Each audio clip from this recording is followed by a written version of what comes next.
नमस्कार दोस्तों, GK Bose Lalan top में आप लोगों का स्वागत है।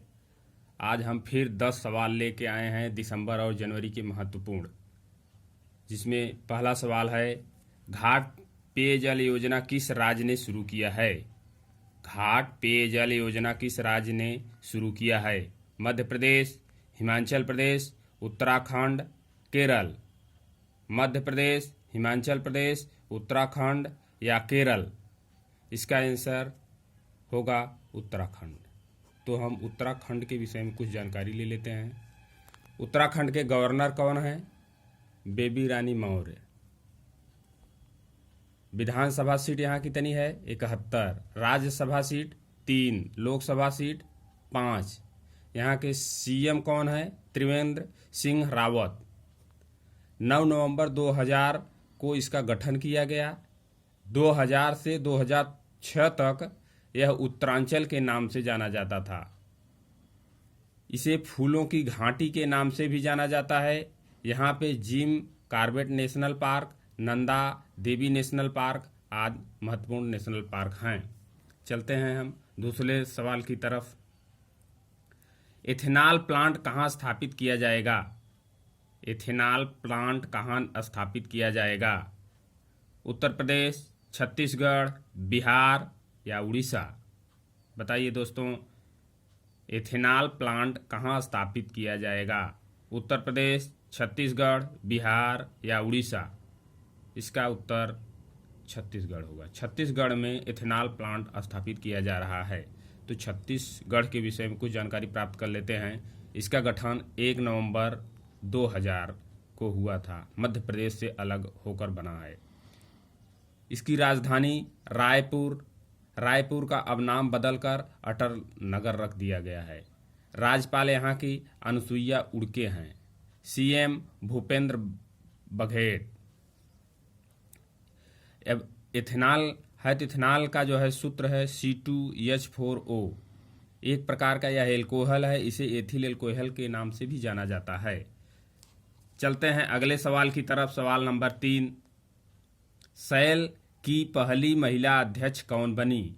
सैल की पहली महिला अध्यक्ष कौन बनी? सुजाता सिंह, अनुराधा पांडे, सोमा मंडल या अनीता देसाई?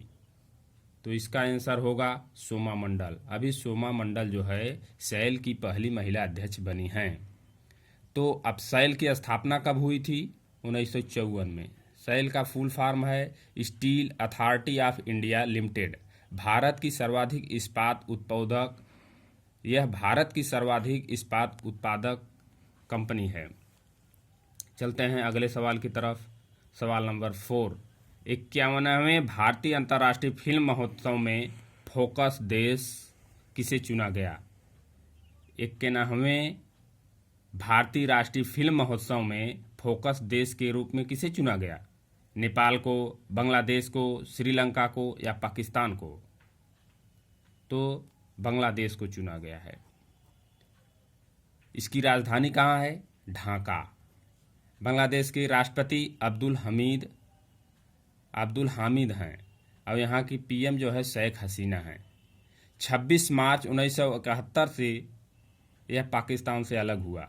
26 मार्च 1971 को पाकिस्तान से अलग हुआ। चलते हैं अगले सवाल की तरफ।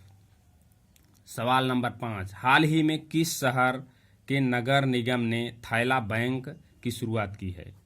हाल ही में किस शहर के नगर निगम ने थैला बैंक की शुरुआत की है? अहमदाबाद, जयपुर, चेन्नई या लखनऊ? तो इसका आंसर होगा लखनऊ। लखनऊ शहर ने अभी हाल ही में थैला बैंक की शुरुआत की है, पर्यावरण को देखते हुए। चलते हैं अगले सवाल। सवाल नंबर 6, भारत सरकार ने चक्रवात प्रभावित किस देश को राहत सामग्री पहुंचाई है? भारत सरकार ने चक्रवात प्रभावित किस देश को राहत सामग्री पहुंचाई है? मॉरिशस, मोरक्को, फिजी या बेलारूस? मॉरिशस, मोरक्को, फिजी या बेलारूस? फिजी देश है, वह फिजी देश है जिसे भारत सरकार ने अभी राहत सामग्री पहुंचाई, क्योंकि वहाँ चक्रवात आ गया है। तो अब चलते हैं फिजी के विषय में जानते हैं। फिजी जो है मेलेनेशिया महाद्वीप के अंतर्गत आता है। अब मेलेनेशिया के अंतर्गत कौन कौन आते हैं? मेलेनेशिया के अंतर्गत ऑस्ट्रेलिया, न्यूजीलैंड के आसपास जितने द्वीप हैं वो सब पाए जाते हैं। यहाँ की राजधानी सुआ है। चलते हैं अगले सवाल की तरफ। सवाल नंबर 7। आरबीआई ने हाल ही में बसंत दाता नागरी सहकारी बैंक लिमिटेड का लाइसेंस रद्द कर दिया। यह किस राज्य में है? आरबीआई ने हाल ही में बसंत दाता नगरी सहकारी बैंक लिमिटेड का लाइसेंस रद्द कर दिया। यह किस राज्य में है? पंजाब, कर्नाटक, केरल या महाराष्ट्र? ये महाराष्ट्र राज्य है। ये महाराष्ट्र में है। बसंत दाता नागरी सहकारी बैंक जो है महाराष्ट्र में है। अब चलिए आरबीआई के विषय में हम कुछ जान लेते हैं। आरबीआई की स्थापना 1 अप्रैल 1935 की हुई और हिल्टन यंग कमीशन की सिफारिश पर इसका गठन किया गया था। इसका राष्ट्रीयकरण जो है 1949 को हुआ। पहले भारतीय मूल के जो है गवर्नर सीडी देशमुख हुए और पहले गवर्नर जो थे ओसबोर्न स्मिथ थे। पहले ये आरबीआई के पहले गवर्नर जो थे ओसबोर्न स्मिथ थे। वहीं अगर भारतीय मूल का देखा जाए तो सीडी देशमुख थे। हाल ही में डिजिटल भुगतान सूचकांक जारी किया किसने? आरबीआई ने। अभी हाल ही में आरबीआई ने डिजिटल भुगतान सूचकांक जारी किया। ठीक है दोस्तों, चलते हैं हम अगले। किस राज्य सरकार ने पिपली को पर्यटन हब के रूप में विकसित करने का निर्णय लिया है?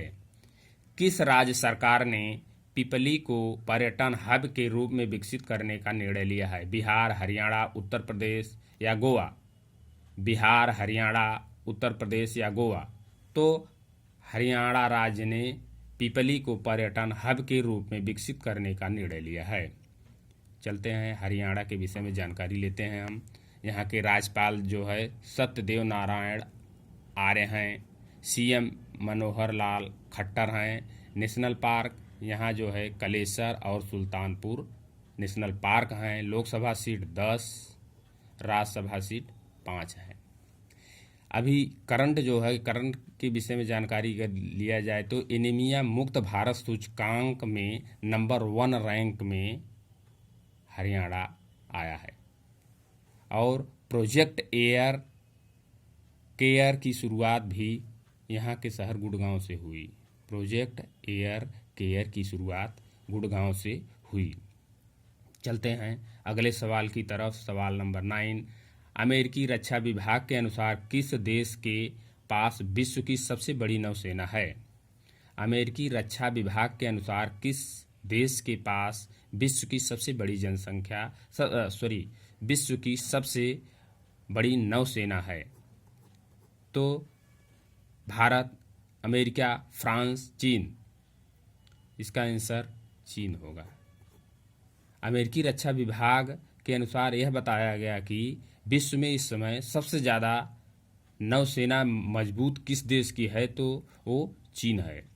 चलते हैं अगले सवाल की तरफ। सवाल नंबर 10।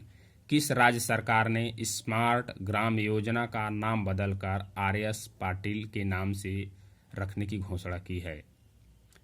किस राज्य ने स्मार्ट ग्राम योजना पूरे देश में जो चल रही है उसका नाम बदलकर आरएस पाटिल रखने का निर्णय लिया है? तो वो राज्य कौन सा है? कर्नाटक, महाराष्ट्र, आंध्र प्रदेश या बिहार? तो राज्य है महाराष्ट्र। चलते हैं महाराष्ट्र के विषय में कुछ जानकारी लेते हैं। महाराष्ट्र को gateway of the heart of India के नाम से भी जाना जाता है। महाराष्ट्र को gateway of the heart of India के नाम से भी जाना जाता है। ताडोबा राष्ट्रीय उद्यान, संजय गांधी राष्ट्रीय उद्यान, Chandoli National Park, Gugamal National Park, Navegaon National Park वहाँ के मुख्य नेशनल पार्क हैं। और यहाँ की लोकसभा सीट जो है 48 और राज्यसभा सीट 19 है। यहाँ की राजधानी मुंबई है। ठीक है दोस्तों, हम 10 सवाल आप लोगों को बताए। तब तक आप इसको रिवाइज करिए और हमारे चैनल को लाइक और सब्सक्राइब करें। धन्यवाद।